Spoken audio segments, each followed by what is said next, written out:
السلام علیکم، میں امداد سمرو۔ قوم صدمے میں ہے، سڑکیں ویران ہیں، بازار خالی ہیں اور عمران خان قوم کو ایک بار پھر سڑکوں پر نکالنے کی تیاری کر رہے ہیں اور مریم نواز نے عمران خان صاحب کو چیلنج دے دیا ہے، بلکہ عمران خان صاحب کا چیلنج قبول کرتے ہوئے ان کو للکارا ہے۔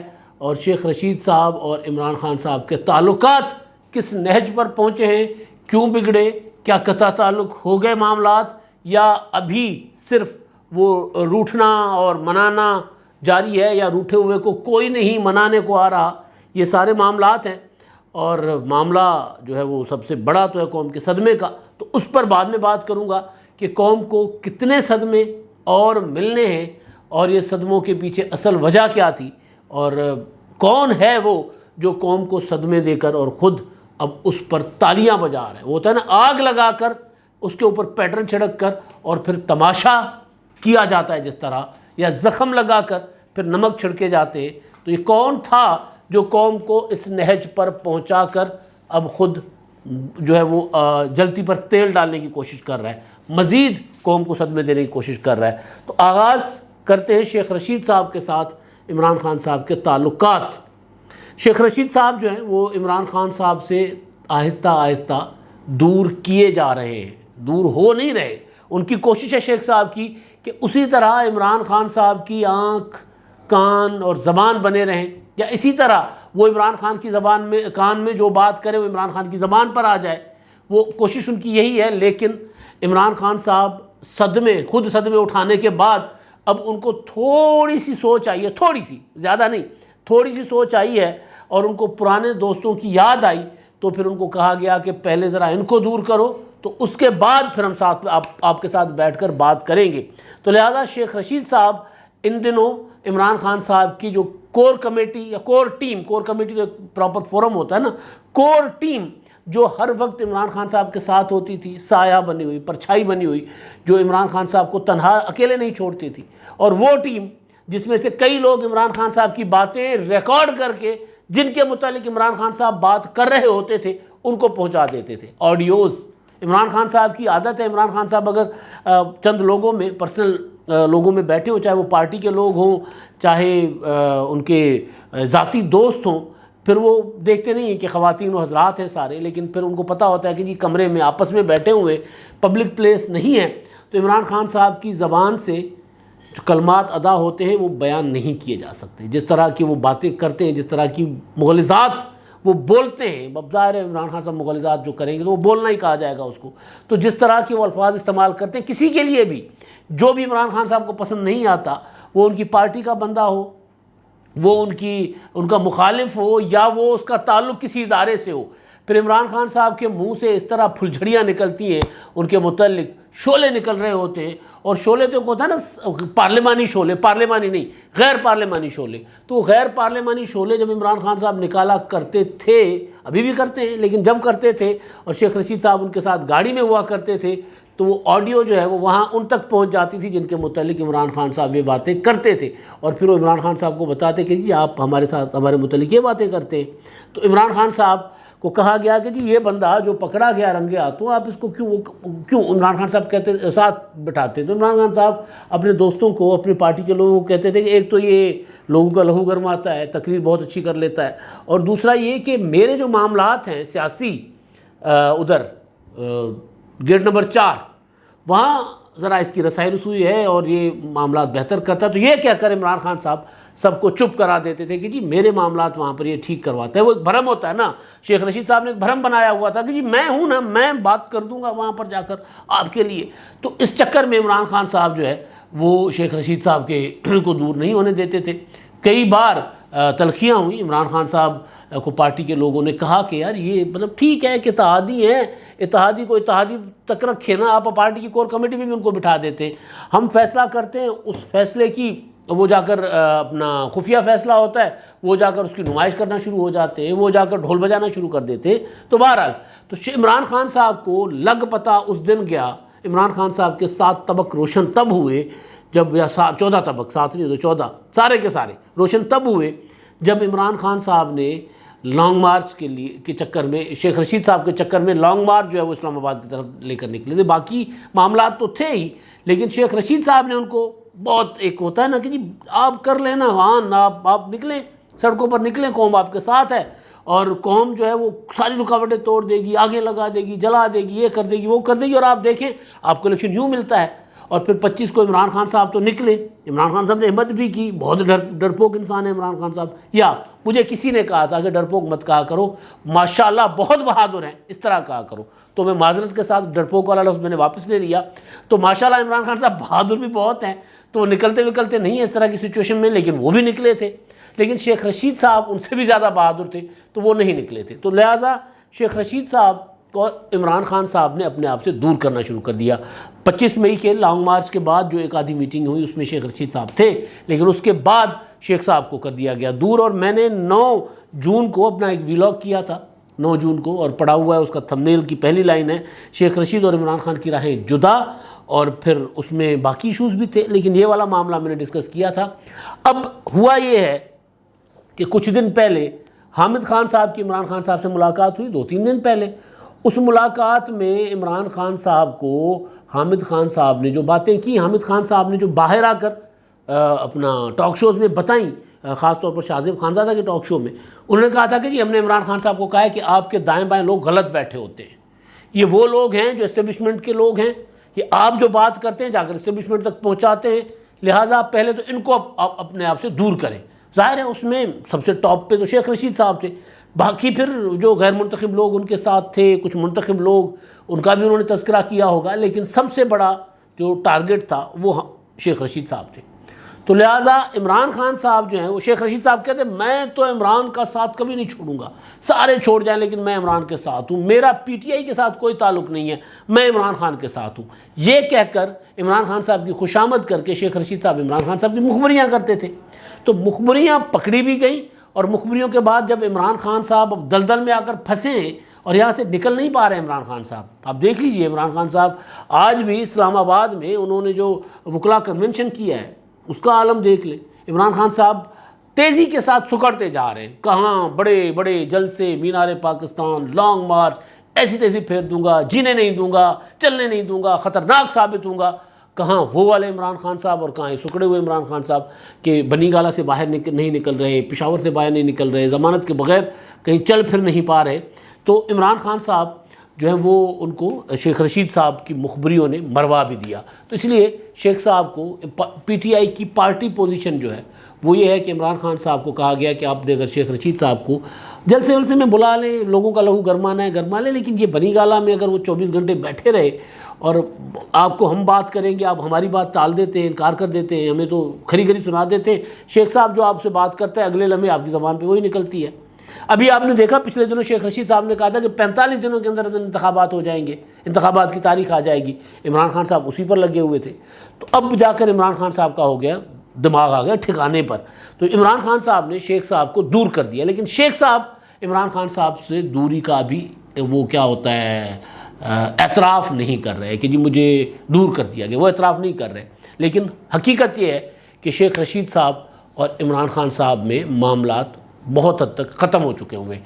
اب وہ کوئی بڑا معاملہ، کوئی بڑی تحریک عمران خان صاحب چلائیں گے جس میں ایک ایک بندے کی ضرورت ہوتی ہے، تو اس میں شاید شیخ رشید صاحب کو وہ لے کر آئیں، ورنہ شیخ صاحب عمران خان صاحب کے یا پی ٹی آئی کے کاغذوں سے شیخ رشید صاحب فارغ ہیں، کیونکہ لانگ مارچ والا جو ایڈونچر تھا عمران خان صاحب سے، اس کو یا ایک وینچر تھا تو اس کو ایڈونچر بنانے میں شیخ رشید صاحب کا بڑا وہ کلیدی کردار تھا، خود بھی نہیں آیا اور اس کے بعد پھر کہہ دیا جی عمران دوبارہ نکلے گا۔ تو ایک تو یہ معاملہ، اور دوسرا معاملہ ہے جی عمران خان صاحب نے وہ صدمے والی بات پر میں آتا ہوں، قوم کو صدموں پر صدمے مل رہے ہیں، سڑکیں ویران ہو رہی ہیں اور گلیاں ویران ہیں، لوگ پریشان ہیں، عجیب ہو کا عالم ہے، شہروں میں نکلیں تو سڑکیں کھانے کو آتی ہیں کہ یار یہ لاہور کی سڑکیں ہیں، اتنی ویران کیوں؟ اس پر میں آتا ہوں۔ عمران خان صاحب نے آج اسلام آباد میں خطاب کیا، اسلام آباد ہائی کورٹ بار ایسوسیشن کو، وکلا کنونشن کو، اور وہاں پر عمران خان صاحب نے جو ہے اپنا اعلان کیا ہے جی عمران خان صاحب نے کہ میں بہت تگڑا شو کرنے جا رہا ہوں۔ اب شو ہی ہوں گے ظاہر ہے، تحریک تو نہیں چلے گی۔ کہتے جی میں تگڑا شو، اب شو اور تحریک میں بہت فرق ہوتا ہے۔ سیاسی جلسے میں سیاسی جو ہوتا ہے نا ایک اپنا پاور شو، اور شو میں بہت فرق ہوتا ہے۔ پتہ نہیں کون سا تگڑا شو ہے کرنے والا ہوں، لیکن ابھی نہیں بتاؤں گا، یہ عمران خان صاحب نے کہا ہے. اسلام آباد ہائی کورٹ بار کا سے ان کا خطاب تھا وکلا سے. اب بار سے خطاب جو ہوتا ہے وہ بار میں جا کر کیا جاتا ہے.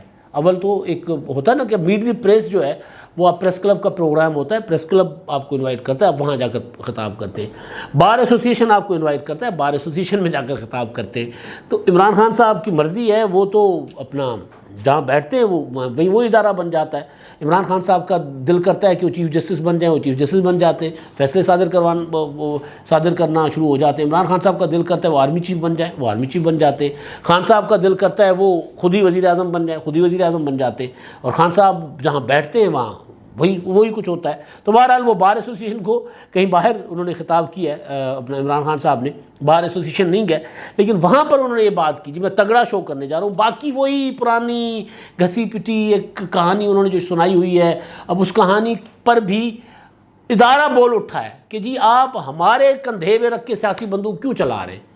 مطلب آپ یہ بار بار کیوں کہہ رہے ہیں کہ نیشنل سیکیورٹی کمیٹی میں سروسز چیف نے کہا تھا کہ جی ہاں سازش ہوئی ہے, انہوں نے مہر لگا دی ہے میرے اس بیانیے پر کہ جی سازش ہوئی ہے, امریکی سازش ہوئی ہے. اس پر D G I S P R کا جو ہے وہ پریس کانفرنس اور اس کے بعد مسلسل وہ میڈیا پر آ کر اس بات کی وضاحت کرتے پھر رہے ہیں کہ جی نہیں کسی نے نہیں کہا تھا. اور جب وہ یہ کہہ رہے ہیں تو پھر عمران خان صاحب نے کہا کہ جی D G I S P R سیاسی معاملات پر بات کیوں کر رہے ہیں, ان کو کیا پتہ, وہ ان کو کیسے پتہ چل گیا کہ جی نہیں ہوئی سازش. تو بھائی ہمارے ملک کے جو ادارے ہیں ان کا سیاسی کردار اپنی جگہ ہوتا ہے. پاکستان میں غیر آئینی کردار, وہ اس پر اعتراض, اس پر تحفظات ہمارے اپنی جگہ موجود ہیں. لیکن حقیقت یہ ہے کہ پاکستان کے خلاف اس طرح کی جو سازشیں ہوتی ہیں ان سازشوں کو ہی روکنے کے لیے ہمارے پاس ادارے ہیں, آئی ایس آئی اور دوسرے ادارے جو یہ دیکھ رہے ہوتے ہیں. اور دنیا جہان میں ہمارا ایک نیٹ ورک ہے اداروں کا, آئی ایس آئی کا, اور دنیا کے تمام انٹیلیجنس اداروں کا, MI6 اور وہ موساد اور پھر یہ را, ان کے اپنے اپنے نیٹ ورکس ہیں. اور وہ اپنے اپنے ملک کے سیکیورٹی کے مد نظر ساری چیزیں دیکھ رہے ہوتے ہیں کہ پاکستان کے خلاف یا جو بھی ملک جس کی بھی ایجنسی ہوتی ہے اس کے خلاف کیا چل رہا ہے. تو وہ کہہ رہے ہیں جی ان کو کیسے پتہ چلا, انہوں نے کیسے, ان کو کیا پتہ کہ جی سازش جو ہے وہ نہیں ہوئی تھی. وہ بھائی وہ یہ کہہ رہے ہیں کہ ہماری ایجنسیز نے کھنگالنے کے بعد اس نتیجے پر پہنچے ہم کہ ایسی کوئی سازش نہیں ہوئی تھی. اگر سازش ہوتی تو پھر ہم اس کا منہ توڑ جواب دیتے, ہم اس کو روک بھی سکتے تھے اور ہم سازش کامیاب نہیں ہونے دیتے, ہم 24 گھنٹے چوکنا رہتے. یہ D G I S P R نے کہا بطور ترجمان افواج پاکستان کے, وہ تمام اداروں کے ترجمان کے طور پر انہوں نے بات کی. اور عمران خان صاحب کہتے ہیں آپ کو کیسے پتہ چلا, آپ کو کیسے پتہ چلا. تو بہرحال اب وہ عمران خان صاحب جو ہیں وہ یہ کہہ رہے ہیں کہ جی یہ سیاست میں ملوث ہو رہی ہے یہ بات کر کے فوج. میں نے کل بھی آپ کو یہ گزارش کی تھی کہ سیاست میں وہ ملوث نہیں ہو رہے, عمران خان صاحب ملوث کرنے کی کوشش کر رہے ہیں. یہ معاملہ جو تھا, میں نے یہ گزارش کی تھی کہ بھائی آپ نے ایک معاملہ, آپ نے ایک بیانیہ بنایا صحیح یا غلط, وہ بیانیہ آپ نے جا کر نیشنل سیکیورٹی کمیٹی کی میٹنگ میں وہ رکھا کہ جی یہ میرے خلاف سازش ہوئی ہے. اس میٹنگ میں اس پر بات چیت ہوئی, میٹنگ کے بعد اس کا اعلامیہ ہوا اور اس سازش کو انڈورس نہیں کیا گیا کہ ہاں جی سازش نہیں. انہوں نے کہا کہ اچھا جی اس طرح کی چیزیں ہوتی رہتی ہیں تو مداخلت ہوتی ہے, اچھی چیز نہیں ہے, اس کو ناپسندیدگی کا اظہار کیا گیا اور کہا گیا کہ ڈیمارش کریں. تو سازش کرنے والے کے خلاف ڈیمارش نہیں ہوتا, سازش کرنے والے کے ساتھ تعلقات ختم ہوتے. تو تعلقات تو ختم نہیں ہوئے تھے. تو بہرحال عمران خان صاحب نے باہر آ کر کہا کہ جی سروسز چیف نے بھی کہا ہے, وہ مراسلہ ان کو دکھایا گیا, انہوں نے کہا ہاں جی یہ سازش ہوئی ہے رجیم چینج کی. تو اس پر وضاحت ہوئی کہ جی نہیں ہم نے نہیں کہا بھائی, ہم میں سے کسی نے نہیں کہا, نہ joint chief of staff committee نے کہا, نہ آرمی چیف نے کہا, نہ نیول چیف نے کہا, نہ ایئر چیف نے کہا, نہ D G I S I نے کہا. کسی نے بھی اس بات سے وہ اپنا کیا ہوتا ہے اتفاق نہیں کیا کہ یہ کوئی سازش تھی. وہ یہ کہہ رہے ہیں, وضاحت پیش کر رہے تھے. اور اس کو اسد عمر صاحب نے کل کہا تھا کہ جی یہ آپ سیاسی معاملات پر تشریح کرنا آپ کے لیے ضروری نہیں ہے, آپ کیوں سمجھتے ہیں ضروری ہے, یہ سیاسی معاملہ تو ہے نہیں. ظاہر ہے اگر سیاسی معاملہ تھا تو پھر نیشنل سیکیورٹی کمیٹی میں آپ کیوں لے گئے تھے, سادہ سا سوال ہے. یہی بات آج مریم نواز نے بھی کی ہے. انہوں نے یہ پوائنٹ بالکل ٹھیک ہے مریم نواز صاحبہ کا, مشرف کے معاملے پر ان کی مہربانیاں اپنی جگہ, اس پر ہمارا اختلاف ہے, رہے گا. مشرف کسی کا ذاتی ملزم نہیں تھا, نہ ہے. مشرف نے کے اوپر محترمہ بینظیر بھٹو شہید کا قتل جو ہے وہ بھٹو خاندان کا یا زرداری خاندان کا معاملہ نہیں تھا. محترمہ بینظیر بھٹو شہید کا قتل یا اکبر بگٹی کا قتل جو تھا وہ بگٹی خاندان کا معاملہ نہیں تھا, وہ پاکستان کی سلامتی کا معاملہ تھا. مشرف نے اگر نواز شریف کی حکومت گرائی تھی تو وہ شریف خاندان کا ذاتی مسئلہ نہیں تھا بھائی. شریف خاندان قوم کے مینڈیٹ پر، مطلب نواز شریف قوم کے مینڈیٹ پر وزیر اعظم بنے تھے. تو نواز شریف صاحب کو یہ کہنے کا حق نہیں ہے کہ میں نے اپنی ذاتی تکلیفیں معاف کر دیں. بھئی ذاتی تکلیفیں آپ کو چلیں جیل آپ نے معاف کر دی نا، لیکن مشرف نے تو بے بنیادی جو چیز ہے وہ تو آئین توڑا تھا. تو آئین توڑنے والے کو آپ معاف کیسے کر سکتے ہیں؟ وہ بختیار بھٹو کا ٹویٹ تھا، انہوں نے کہا کہ جی ہم ان کو کبھی معاف نہیں کر سکتے کیونکہ وہ بے نظیر کے قاتل تھے. تو بے نظیر کے قاتل والا معاملہ تو ٹھیک ہے، آپ ظاہر ہے ان کے اپنا بیٹیاں ہیں، بیٹی ہیں آپ یہ بات تو کر سکتی ہیں، لیکن آپ یہ بھی مت بھولیں کہ انہوں نے آئین بھی توڑا تھا. تو صرف ایک بات کرنا، ایک چیز کہنا یہ، اور اس طرح مشرف والے معاملے کو لے کر، ہاں مشرف کا معاملہ میں نے کل بھی کہا تھا، آج بھی کہہ رہا ہوں کہ مشرف کا معاملہ یہ ہے ہی نہیں کہ وہ پاکستان ان کو واپس آنے دیا جائے یا نہیں. وہ پاکستان سے باہر کیوں گئے تھے، کیسے گئے تھے، کنہوں نے بھیجا تھا، یہ اصل سوال تھا. اس وقت نواز شریف صاحب کی حکومت تھی.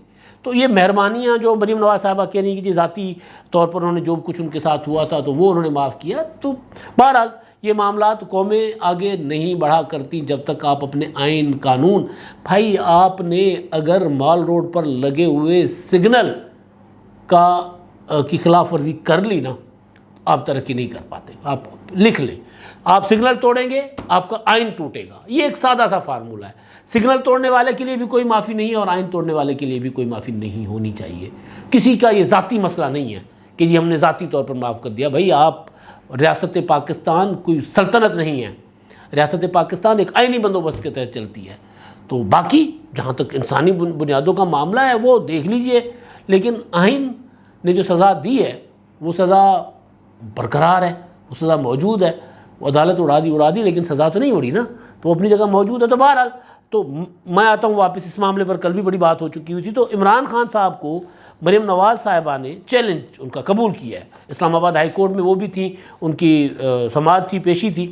وہاں پر انہوں نے کہا کہ جی عمران خان صاحب کے لیے جو ہے جعلی جماعت ہے ان کے لیے میں اکیلی ہی کافی ہوں، اور عمران خان صاحب جو ہیں وہ رانا ثناءاللہ کے ڈر سے بنکر میں چھپے ہوئے. یہ بات بالکل ٹھیک ہے. عمران خان صاحب کے سر پہ جتنا، مطلب ماشاءاللہ بہادری بہت ہے نا، میں پہلے بھی یہی کہہ چکا ہوں، سر پر جتنا خوف سوار ہے نا وہ نکل نہیں پا رہے عمران خان صاحب. تو دیکھتے ہیں مریم نواز صاحبہ یہ جو چیلنج ہے عمران خان صاحب نکلیں گے. اب سوچ رہے ہیں کہ میں بڑا شو کروں گا. وہ بڑا شو کیا ہوتا ہے کچھ نہیں پتہ، وہ کس طرح کا بڑا شو کریں گے، لیکن کہہ رہے ہیں میں بڑا شو کروں گا. اب پہلے کہہ رہے تھے 6 دنوں کے اندر دوبارہ آؤں گا، 6 دن گزر گئے. پھر کہا میں سپریم کورٹ کی طرف اس کا فیصلہ لوں گا. سپریم کورٹ کا فیصلہ آ گیا. 2-4 دن وہی بجاتے رہے، اپنا مداری کے پاس کیا ہوتی ڈگڈگی بجاتے رہے 2-4 دن، اور کچھ بندر نچاتے رہے. مطلب یہی ہوتا ہے نا جو عمران خان صاحب کے ایسے ابھی سانپ نکالتا ہوں والی بات پہ وہ ڈگڈگی بجاتے رہے. وہ ڈگڈگی وہ اب نئی ڈگڈگی، پہلے لانگ مارچ کی، نئے لانگ مارچ کی، دوسرے لانگ مارچ کی، اب ڈگڈگی بجا رہے ہیں کہ جی نیا شو کروں گا، تگڑا شو کروں گا، اور بتاؤں گا نہیں، بعد میں بتاؤں گا کہ کیا کرنے جا رہا ہوں. بنیادی طور پر وہ ان کے پاس کرنے کو کچھ ہے نہیں. وہ کیونکہ دیکھ رہے ہیں، انہوں نے کہا تھا نا انٹرویو میں کہ جی مجھے میری نظریں ہیں، میں دیکھ رہا ہوں، فوج کی طرف دیکھ رہا ہوں. تو فوج اگر کہے گی کہ جی ہاں ہم دوبارہ سیاست میں مداخلت کر رہے ہیں اور آئیں آپ کو کندھوں پر اٹھاتے ہیں، تو پھر عمران خان صاحب کو بڑا شو کر لیں گے. وگرنہ بیساکھیوں کے علاوہ عمران خان صاحب کچھ نہیں کر سکتے. کل سے ایک دلچسپ تصویر چل رہی ہے، وہ یہ ہے عمران خان صاحب نے ایک ہری شرٹ پہنی ہوئی ہے، ایک اپنا لال شرٹ پہنی ہوئی ہے، ایک پیلی شرٹ پہنی ہوئی ہے، اور کسی نے وہ ایک تصویر بنائی برائلر چوچے جو ہوتے ہیں چھوٹے، ایک وہ انہی رنگ کے، یعنی ہرا، پیلا اور لال وہ رکھے ہوئے ہیں. یار جس نے بھی یہ شرارت کی ہے نا، بڑی کمال شرارت کی ہے. اصل تو اصل ہوتا ہے نا، برائلر تو برائلر ہوتا ہے. برائلر کی عمر کتنی ہوتی ہے؟ یوں اٹھتا ہے، ابھرتا ہے، اچانک پیدا ہوتا ہے، انڈے سے نکلتا ہے، نکلتے ہی بڑا جو چوچے سے چوزا بن جاتا ہے، چوزے سے مرغا بن جاتا ہے، مرغا بن جاتا ہے، چکن بن جاتا ہے. تو برائلر لیکن ختم جلدی ہو جاتا ہے. عمران خان صاحب کا سیاسی سفر بھی جو ہے وہ اسی طرح ہے. اب وہ اٹھے بنے اور اب دیکھیں آپ ان کی مطلب کچھ نہیں کر پا رہے سوائے باتیں کرنے کے، کوئی جلسہ ولسہ کوئی چیز نہیں کر رہے. تو بہرحال تو یہ عمران خان صاحب دیکھ رہے ہیں فوج کی طرف. ان کا خیال ہے کہ فوج دوبارہ ان کو وہی سہولت کاری فراہم کرے گی جو ان کو 2011 یا اس سے پہلے اور پھر 2018 میں کی گئی تھی. تو لگ نہیں رہا کہ اب جس نہج پر ملک کو عمران خان صاحب لے کر گئے ہوئے ہیں، سڑکیں ویران ہیں، قوم صدمے میں ہے، بازار خالی ہے۔ IMF کے ایک معاہدے کے نتیجے میں معاہدہ عمران خان صاحب نے کیا تھا، عمل درآمد یہ حکومت کر رہی ہے۔ نہ قوم کے لیے رحم عمران خان کے دل میں تھا اور نہ اس حکومت کے دل میں ہے، کیونکہ میرا تو ایک سادہ سا اصول ہے، ہو سکتا ہے میں غلط ہوں، لیکن میں اس بات میں یقین رکھتا ہوں کہ کوئی اکاؤنٹنٹ، کوئی چارٹر اکاؤنٹنٹ یا کوئی فیکٹری چلانے والا معیشت نہیں چلا سکتا۔ معیشت بیلنس شیٹ جو ہے وہ برقرار رکھنے کا، اس کو رکھنے کا، اکاؤنٹس مینٹین رکھنے کا نام نہیں ہے، کہ لیجر بہتر کرنے کا نام نہیں ہے کہ جی آج اتنے پیسے۔ معیشت کوئی اور چیز ہوتی ہے، کسی اور طریقے سے چلائی جاتی ہے، اور معیشت جتنا لوگوں میں خوشحالی دیں گے، جتنا لوگوں کو انسینٹیوز دیں گے، اتنا معیشت بہتر ہوگی۔ جیسے جتنا ٹرکل ڈاؤن ہوگا پیسے کا اتنا، یہاں ہم کیا کر رہے ہیں کہ جی پیسہ لوگوں کی جیبوں سے لوٹ رہے ہیں، اور اس کی وجہ سے یہ ہے کہ آپ کے بازار ویران ہیں۔ کل پیٹرول جو ہے وہ رات گئے مزید مہنگا کر دیا گیا، اور 234 روپے تک پیٹرول فی لیٹر چلا گیا ہوا ہے۔ ڈیزل 263 روپے، تقریباً 264 روپے پر وہ بھی چلا گیا ہوا ہے۔ اب مزید یہ مہنگا ہونا ہے۔ عمران خان صاحب نے جو معاہدہ کیا تھا اس معاہدے کے تحت اس نے مزید مہنگا ہونا ہے پیٹرول اور ڈیزل نے۔ 17% ابھی GST لگنا ہے، 30 روپے پیٹرولیم لیوی لگنی ہے، اپنا ڈیولپمنٹ لیوی لگنی ہے PDL، وہ لگنی ہے، تو 70 روپے ابھی پیٹرول پر لگنے ہیں، 70 روپے۔ تو اس کا مطلب ہے کہ کوئی 305-310 روپے، جو عمران خان صاحب نے پچھلے دنوں ایک بات کر دی تھی کہ یہ 310 تک جائے گا محیط پیرزادہ کے انٹرویو میں، کیونکہ میں معاہدہ کر کے گیا ہوں، مجھے پتہ ہے۔ اب عمران خان معاہدہ کر کے گئے، لیکن یہ والے کیا کر رہے ہیں جو اتحادی حکومت ہے؟ بلاول بھٹو زرداری نے کہا تھا PT IMF معاہدہ ہم نہیں قبول کرتے، اس کو ہم چینج کریں گے، حکومت میں آ گئے چینج کریں۔ مفتاح اسماعیل نے، شاہد خاقان عباسی نے، نواز شریف نے، شہباز شریف نے، سب نے کہا کہ ہمیں یہ معاہدہ قبول نہیں ہے، ہم اس کو چینج کریں گے۔ تو بھائی کچھ اس طرف بھی تو بڑھیں۔ مطلب اب لوگ گاڑیاں نہیں نکال رہے، لوگ خریداری کے قابل نہیں رہے، لوگ کچھ کھانے پینے کے قابل نہیں رہے۔ جب بازاریں ویران ہوں گی، مارکیٹیں ویران ہوں گی، صنعتیں بند ہو جائیں گی، تو پیٹرول آپ بڑھاتے رہیں، جو مرضی کریں، کوئی استعمال ہی نہیں ہوگا، کوئی مارکیٹ نہیں چلے گی تو اکانومی کہاں سے چلے گی؟ تو بنیادی طور پر یہ حکومت عمران خان صاحب کے بچھائے ہوئے بارودی سرنگوں میں خود بھی پھنسی ہوئی ہے، اور قوم کے اوپر بھی وہ بم چلائی جا رہی ہے۔ تو بہرحال کوئی نہ کوئی راستہ ان کو سیاسی لوگوں کو بیٹھ کر نکالنا ہوگا۔ یہ جو معیشت چلاتے ہیں نا تھوڑے سے کلرک ٹائپ لوگ، ان سے یہ معاملہ ٹھیک نہیں ہونے والا۔ اور میں سن رہا تھا پریس کانفرنس کی تھی اپنا آج 3 وزراء نے، قمر زمان کائرہ وہ تھے، اور وہ خواجہ آصف صاحب وزیر دفاع، اور دوسرے وہ تھے ایک مصدق ملک صاحب اور اسد محمود صاحب۔ انہوں نے پریس کانفرنس کی تھی، انہوں نے کہا تھا کہ جی 3-4 مہینے یا 1 سال کے اندر ان حالات سے نکل جائیں گے، اور پھر بہتری کی طرف حالات جائیں گے۔ بھئی جائیں گے، لیکن تب تک خاک ہو جائیں گے ہم تم کو خبر ہونے تک۔ تب تک غریب جو ہے وہ کہہ رہے تھے خواجہ آصف صاحب کہ جی جو ہے وہ پکوان جو ہے 2 سے کم کر کے 1 کھا لیں۔ او بھائی لوگ پکوان نہیں کھاتے، پکوان کھانے والی بہت ہی کم تعداد میں لوگ ہیں جو 2 پکوان پکاتے ہیں۔ جو دال کھاتے تھے دال نہیں کھا پا رہے، جن کے گھر ایک ہانڈی پکتی ہے نا، وہ کہاں جائیں؟ 2 والے تو چلے 1 پہ آ جائیں گے، 1 والے کہاں جائیں گے؟ یہ سب سے بڑا سوال ہے۔ ان کا کیا؟ یہ 2000 روپے، جو 2000 روپے آپ نے دے دیے، 2000 سے کیا نکلنا ہے؟ کوئی ایک فرد کے حصے میں روزانہ 4-5-6 روپے آنے ہیں۔ وہ عمران خان صاحب کے دور میں یہی حساب لگایا تھا نا۔ تو لوگوں کا سوچیں، معیشت لوگوں کے بغیر کچھ نہیں ہے۔ لوگوں کو مار کر معیشت کا کیا کرنا ہے؟ بیسک اصل سوال یہ ہے۔ ملک لوگوں کے ساتھ ہوتے ہیں، غریبوں کے ساتھ، عوام کے ساتھ ہوتے ہیں۔ تو آپ بھی وہی کر رہے ہیں جو عمران خان نے کیا تھا کہ کانٹے بوئے لوگوں کے لیے۔ عمران خان صاحب بھی لوگوں کے لیے کانٹے بو گئے، لوگوں کے اوپر آگ لگا گئے لوگوں کی زندگیوں کو، اب اس کے اوپر تیل چھڑک رہے ہیں اور بیٹھ کر تالیاں بجا رہے ہیں کہ بھئی تگڑا شو کروں گا۔ آپ کیا کر رہے ہیں؟ آپ نے لوگوں کو کیسے نکالنا ہے اس صورتحال سے، اس کے لیے آپ آئے تھے۔ آپ عمران خان صاحب کے معاہدوں پر عمل درآمد کرنے کے لیے نہیں آئے تھے۔ اپنی تقریر اٹھا کر دیکھ لیں۔ اب تک کے لیے اتنا ہی۔ اللہ حافظ۔